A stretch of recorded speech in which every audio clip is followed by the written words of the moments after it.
Hello everyone, welcome to synopsis. I am Krishna. इस lecture में हम कंटिन्यू करेंगे एटीट्यूड।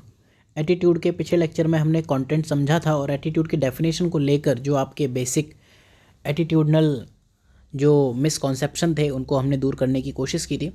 जो ये टॉपिक है स्ट्रक्चर एंड फंक्शन, इनसे डायरेक्ट क्वेश्चंस कभी नहीं आए अगर हम देखें यहाँ पर भी जो प्रीवियस ईयर क्वेश्चंस हैं, लेकिन इनके जो अप्लाइड क्वेश्चंस हैं, अगर हमें ये चीज़ें पता है तो फिर हम स्ट्रक्चर और फंक्शन को यूज़ कर सकते हैं। जैसे इन्होंने पूछा how can such undesirable attitude be changed.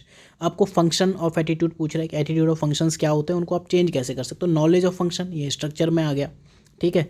तो इस तरह से आप किसी भी टॉपिक में देखो, यहाँ पर अगर देखो young people with ethical conduct, इस वाले क्वेश्चन में भी आप स्ट्रक्चर और फंक्शन, आप उनका एटीट्यूड चेंज करोगे, सीधी सी बात है। उनको बुलाने के लिए उपाय बताओगे, आप उनको बताओगे कि मतलब एक्टिव पॉलिटिक्स अच्छी है, ख़राब नहीं है।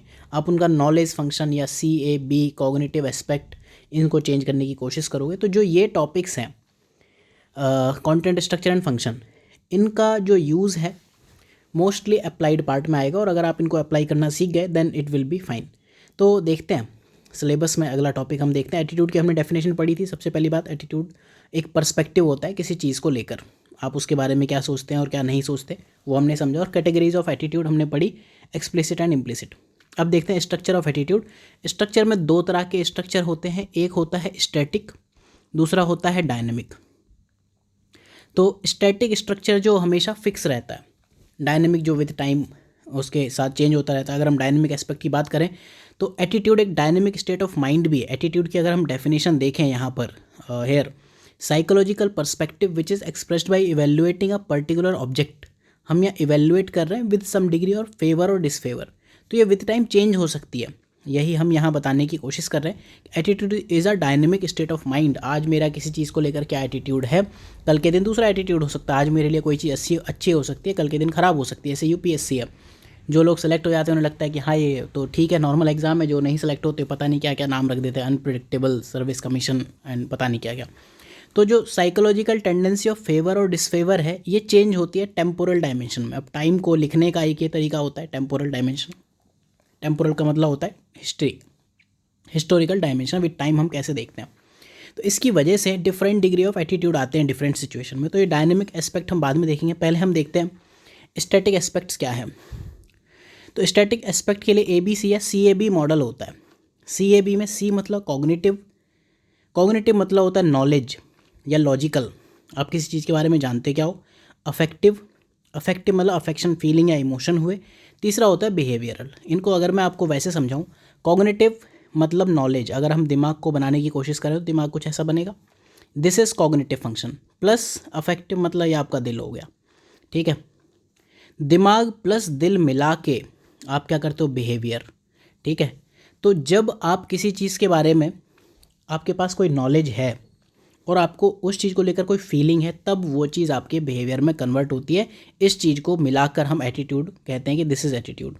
तो cognitive function is about knowledge और logical component. It is related to belief, thought या एट्रीब्यूट। किसी चीज़ के बारे में आप क्या जानते हो, आपका बिलीव क्या है उस चीज़ के बारे में। जैसे स्नेक्स हैं, पॉइजनस होते हैं, तो ये आपका बिलीव है। थॉट क्या है कि आप कहो कि रशियन लोग ये तो बहुत भारी भारी कपड़े पहनते हैं। एट्रीब्यूट्स, किसी की प्रॉपर्टीज़ क्या हैं। तो आप ओपिनियन बनाते हो बेस्ड ऑन अवेलेबल इन्फॉर्मेशन। तो सीधे सीधे याद रखने के लिए क्या है, कॉग्निटिव मीन्स माइंड। इसके बाद अफेक्टिव कंपोनेंट, फियर। आपको यहाँ दिखा, जैसे हम यहाँ एग्जांपल से देखें, snakes are poisonous, this is cognitive attitude, cognitive component of attitude. Affective क्या है, मेरा इमोशन, दिल मेरा उसमें कैसे रिएक्ट करेगा, सांप दिखेगा तो मैं डर जाऊँगा। कॉग्निटिव मतलब मैं उसके बारे में क्या जानता हूँ, दिस इज़ माइंड, ठीक है। नॉलेज, संज्ञानात्मक, ठीक। तो love, hate, sympathy, like, dislike, ये सब चीज़ें आती हैं आपके अफेक्टिव कंपोनेंट में।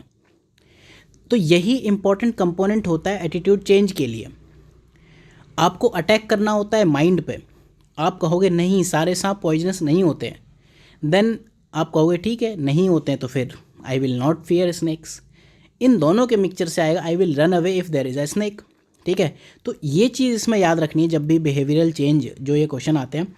एटीट्यूड चेंज करना है, परसुएशन करना है, सोशली इन्फ्लुएंस आपको किसी को करना है, डिसीजन मेकिंग, तो अल्टीमेटली आपको बिहेवियर, दिल पर अटैक करना होता है, दिस थिंग, ठीक है। जब आप दिल पर अटैक करोगे तभी आपका कुछ हो पाएगा, लेकिन दिल पर अटैक करने का रास्ता हमेशा दिमाग से जाता है। आप ज़िंदगी में भी ये चीज़ जानते होगे अगर आपने किसी से मोहब्बतें की हैं तो, ठीक।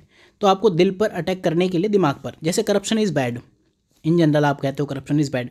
सडनली जैसे ही आप एग्ज़ाम में सेलेक्ट हो जाते हो इंटरव्यू के बाद, इंटरव्यू के बारे में अगर मैं आपको एक चीज़ बताऊं, interview is a set of lies, lies मतलब होते झूठ, mutually agreed upon. So this is the definition of interview as per me, interview is a set of lies mutually agreed upon. आप एग्जामिनर के सामने ऐसा झूठ बोलो, ऐसा झूठ बोलो कि वो भी लेट जाए, नतमस्तक हो जाए कि प्रभु क्या झूठ बोला है, वाह। तो आपका आज के टाइम में आपको ये बताया गया है, आपको ये शो करना होता है कि करप्शन इज़ बैड, आपका कंपोनेंट अफेक्टिव दिल पे क्या अफेक्ट आता है। आई डिसलाइक करप्शन, मैं करप्शन को हेट करता हूँ। बिहेवियरल क्या है, I will complain if I will find corruption. लेकिन क्या ये रियल में होता है? नहीं, क्योंकि आपको पता चलता है corruption is not bad, corruption is good, corruption is grease. तो क्या हुआ, आपने अपना cognitive knowledgeable function, available information change कर दी, जो हमने कहा इट इज़ नॉलेज या लॉजिकल कंपोनेंट। आपने बिलीफ, थॉट या एट्रीब्यूट जो थे वो चेंज कर दिए, उसकी वजह से आपका ये फिर दिस थिंग, आपका दिल पे इम्पैक्ट पड़ेगा, आपका एटीट्यूड चेंज हो जाएगा और बिहेवियर में आपका दिखेगा। तो जैसे ही आपको लगता है कि करप्शन इज़ गुड, आप सडनली उसे लाइक करने लग जाते हो and you will not complain, ठीक है, and in fact you will be involve in corruption. तो इस तरह के और कुछ एग्जांपल से आप सोच के लिख सकते हो, नंबर 3, नंबर 4 करके, तीनों में आप कुछ ऐसे प्रैक्टिकल लाइफ से एग्जांपल सोचो, then you can do these all things, ठीक है।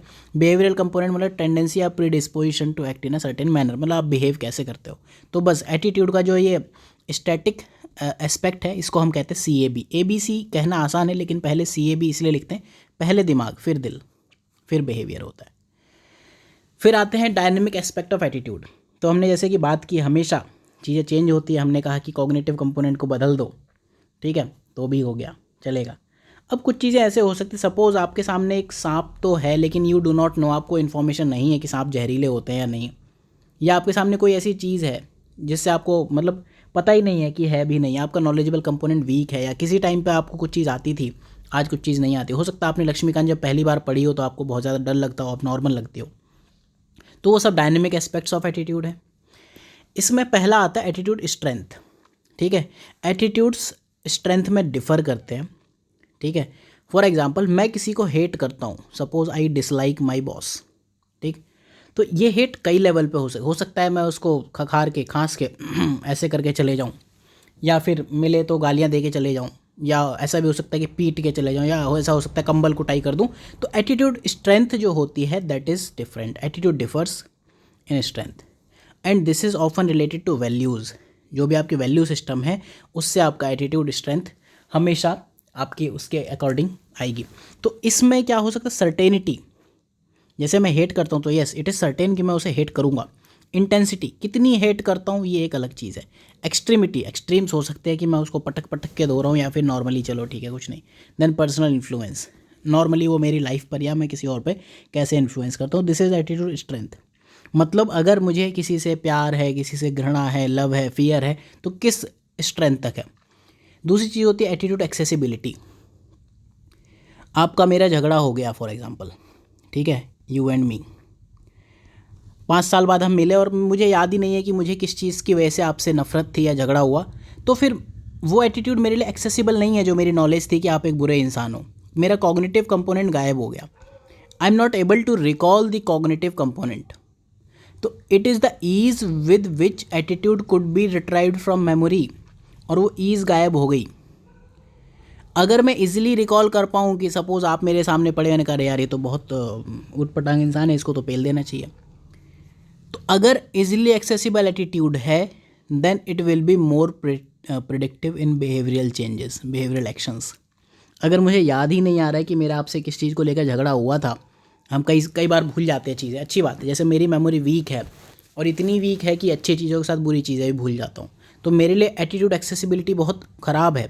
जिन लोगों की मेमोरीज अच्छी होती हों, इन जनरल दुनिया में बहुत गंदे इंसान होते हैं, आपने देखा होगा। क्यों? क्योंकि उन्हें हर बुरी बात भी याद रहती है, तो उनके आपसे रिलेशंस एक बार गड़बड़ हुए तो ख़राब।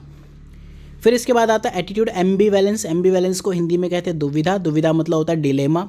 आपके सामने दो ऑप्शंस हैं, ए और बी, दोनों आपको इक्वली गुड लग रहे हैं, आप किस पर जाना चाहोगे?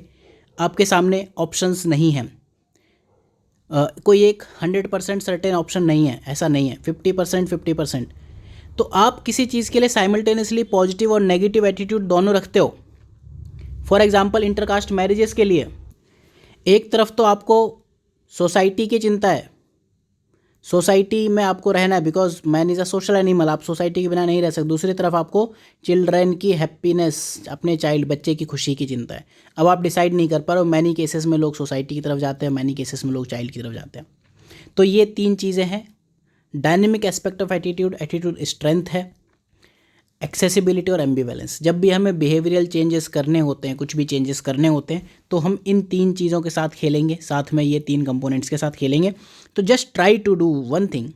अगर मैं आपसे पूछूं कि ये क्वेश्चन है, इसने पूछा कि what factor formation of personal attitude about social problem, आप यहाँ कॉग्निटिव एटीट्यूड की बात कर सकते हो, ठीक है। जो भी अभी हमने ये 6 फैक्टर्स की बात की, 3 स्टैटिक 3 डायनेमिक, उनकी बात कर सकते हो।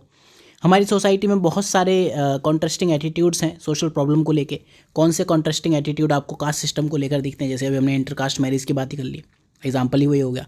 आप इनको एक्सप्लेन कैसे कर सकते हो? Try to explain at least 2 to 3 points by these structure of attitude. इसी तरह से जैसे ये क्वेश्चन है यहाँ पर कि 2 different kind of attitude public servant जो एग्जिबिट करते हैं, ब्यूरोक्रेटिक एटीट्यूड और डेमोक्रेटिक एटीट्यूड, इनमें डिस्टिंग्विश करना है, तोड़ दो उनके फंक्शंस में कि ब्यूरोक्रेटिक को लेके कॉग्निटिव ये ऐसा है, आपको डिफरेंशिएट ही करना है। तो ये टेबल बना दो यहाँ पर, this is bureaucratic, this is democratic, इसका बता दो कॉग्निटिव फंक्शन ये है, इसका ये है, तीनों फंक्शन ऐसे हैं, ठीक है। क्या इनको बैलेंस करना, तो इसमें आप थोड़ा सा जस्ट ट्राई टू थिंक कि आप इसमें क्या कर सकते हो। लाइक दैट इस वाले क्वेश्चन में भी you can do something, pause करके देख लेना। इसी तरह से सोशल इन्फ्लुएंस एंड परसुएशन किस तरह से काम कर सकता है, साथ में ऐसे जो अनडिजायरेबल एटीट्यूड्स हैं इनको आप चेंज कैसे कर सकते हो, इन सब चीज़ों में आप अप्लाई कर सकते हो।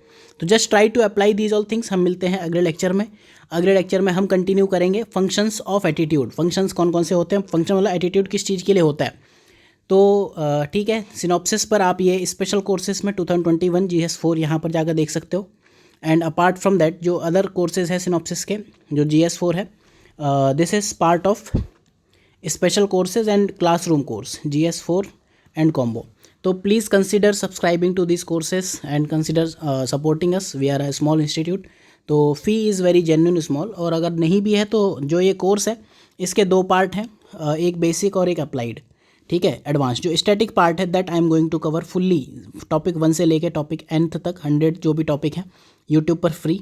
इसके बाद जो अप्लाइड और केस स्टडीज़ है, कुछ केस स्टडीज़ भी यूट्यूब पर है, most of the part will be free at YouTube, but apart from that applied part will be there for paid students. तो थैंक यू फॉर वॉचिंग, मिलते हैं अगले लेक्चर में फंक्शंस ऑफ एटीट्यूड के साथ में। तो ध्यान रखिए अपना।